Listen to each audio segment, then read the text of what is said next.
My lovely scrumptious honey pumpkin, Gary. Did you get off work? Let's make today the day we finally get on the train home together. Kayla! Hey. Sorry, but I can't. I've already got an engagement with someone. Oh, you do? But, you do want to get on the train home with me, right? Right? 'Cause, it's our, What?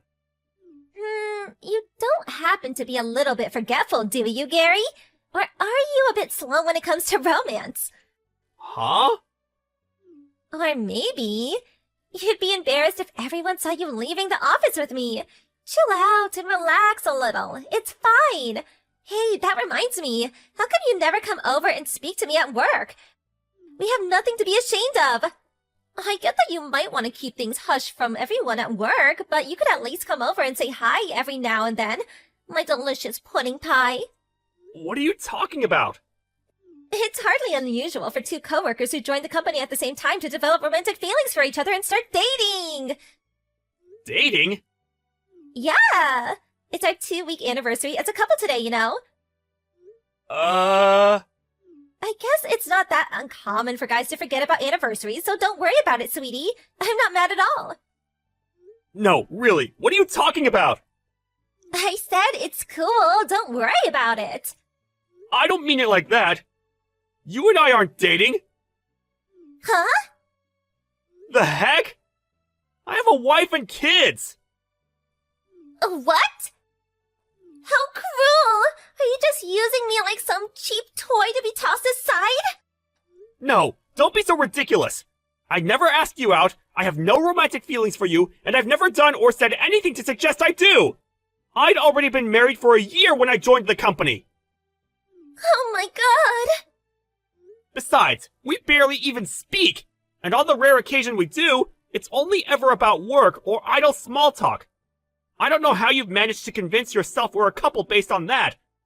I'm fully devoted to my wife. We were childhood sweethearts who started dating back in high school. Would you please stop saying these weird things? It's making me super uncomfortable. This can't be! What you're doing here could cause a lot of trouble for me. Please refrain from talking to me about anything other than work from now on, okay? I'd appreciate if you stopped calling me things like scrumptious honey pumpkin and delicious pudding pie, too. You have no idea how creepy it is. My name is Gary. Why are you doing this? Gary, my old flame, my once favorite dreamy sugar dumpling, I need to talk to you. What is it?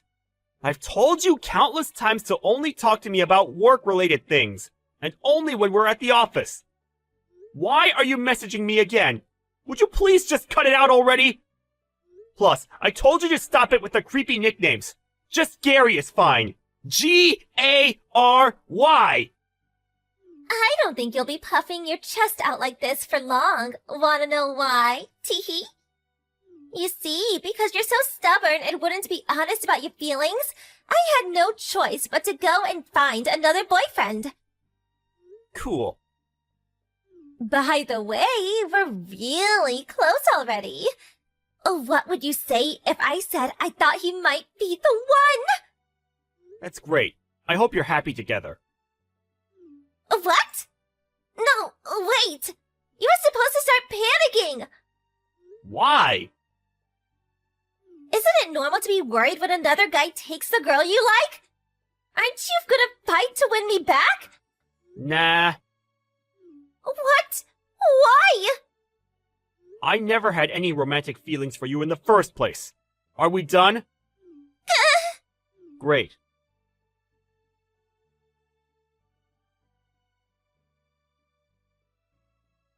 Gary, this is bad. Real bad. Sarah, what's wrong? You're on errands out of the office now, right? That's right. I'll be finishing up and heading back soon, though.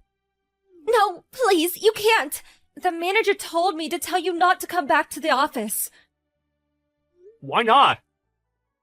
Kayla's really gone and done it. Kayla? What do you mean? She got caught having a steamy romp with Steve. the manager from sales and marketing, in the stationery cupboard. What? Isn't Steve married? And this isn't even the worst of it. His wife must have found out about what was going on somehow, because she just stormed in the office yelling, "Where the hell is that trashy harlot Caleb Briggs?" The managing director currently is trying to calm her down with tea and biscuits in the waiting room on the 3rd floor. So what about Steve and Kayla? Steve immediately admitted wrongdoing, got on his hands and knees, and begged his wife for forgiveness in the hallway in front of half the company. The managing director ordered him to wait on the 4th floor meeting room, so that's where he is now. As for Kayla, she's currently barricading herself in the 2nd floor inventory management room. Judging from the sounds coming out of there, she's smashing things up in some kind of frenzied rampage. She even smashed one of our new products that was just about to be sent out for delivery, so I'd be surprised if she still had a job after this. What a spectacular mess! There is one more thing, Steve. She was yelling your name the whole time. What? I'm pretty sure everyone's got a good idea of what the situation is, so I don't think you need to worry.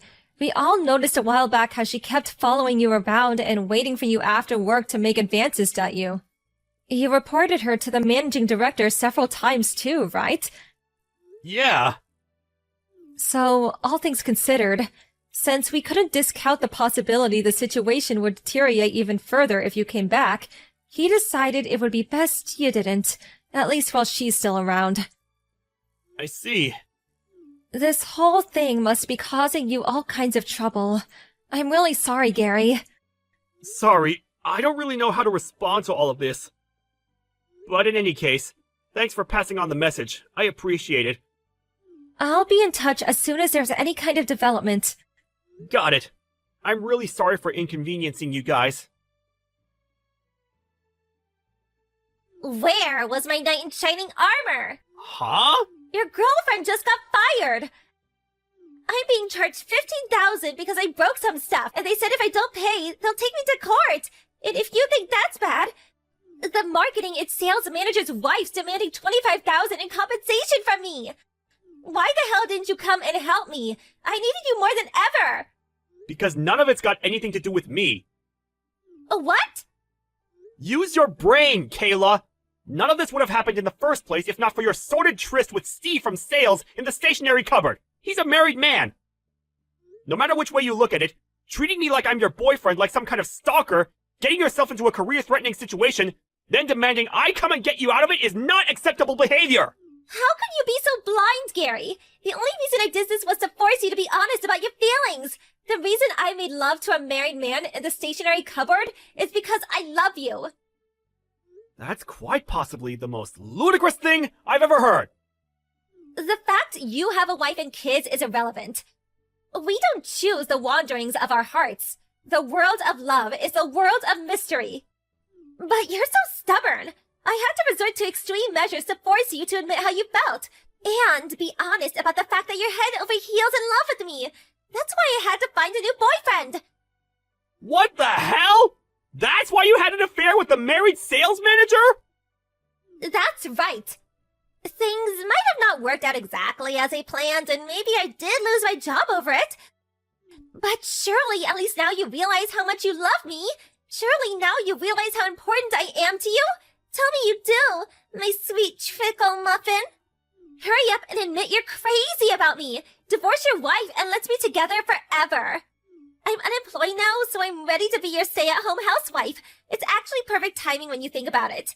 I'll be the wife of your dreams. Let's build a household full of love and warmth together, my chocolate love bunny. More like the wife of my nightmares.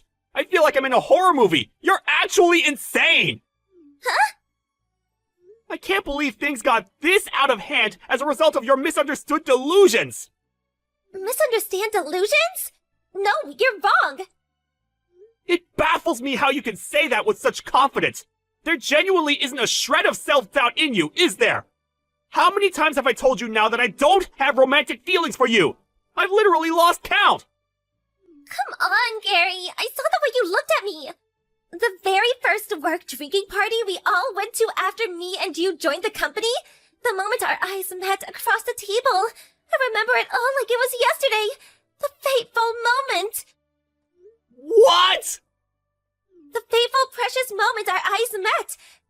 The overwhelming force of your amorous gaze. You pierced my heart with your love spear. I won't let you say you've forgotten. I won't. What the hell? Ugh! Listen to me, lady. That drinking party you're talking about, I wasn't even there! My wife and son fell ill with something that day, so I ducked out of work early, which means I ended up having to pull out. You're lying. You either dreamed it, or this is a severe case of mistaken identity. No, you're lying. That can't be true. Why don't you try asking Steve, your new boyfriend? He should still have the chat logs from when I messaged him, saying I couldn't go because I had to take my wife and son to the docks. I won't believe it. I won't. Never contact me again! Wait! I'm blocking you! Kayla found her new boyfriend in the form of a married man for the most absurd reason imaginable. Apparently her objective was to make me feel jealous. But given I had no feelings for her in the first place, it was a fruitless endeavor, and she did nothing but cause hurt, upset, and inconvenience to many innocent people. On top of that, Steve from sales also got fired when the extent of the damage to the business his lover had caused with her spectacle became apparent. I heard that after he divorced his wife, he continued to be obsessed with Kayla. Eventually, they got married on the condition that he'd cover all of the compensation she owed, and he even convinced his parents to let them both move in with them in the family home. Rumor has it that Steve's parents are known in the neighborhood for being a little peculiar and idiosyncratic. To quote a coworker who lives nearby, "That girl's gonna have her work cut out living with that family. It's not a fate I'd wish on my worst enemy." A chill runs down my spine every time I think about the unfortunate future that awaits her. If only she didn't go making the mother of all misunderstandings.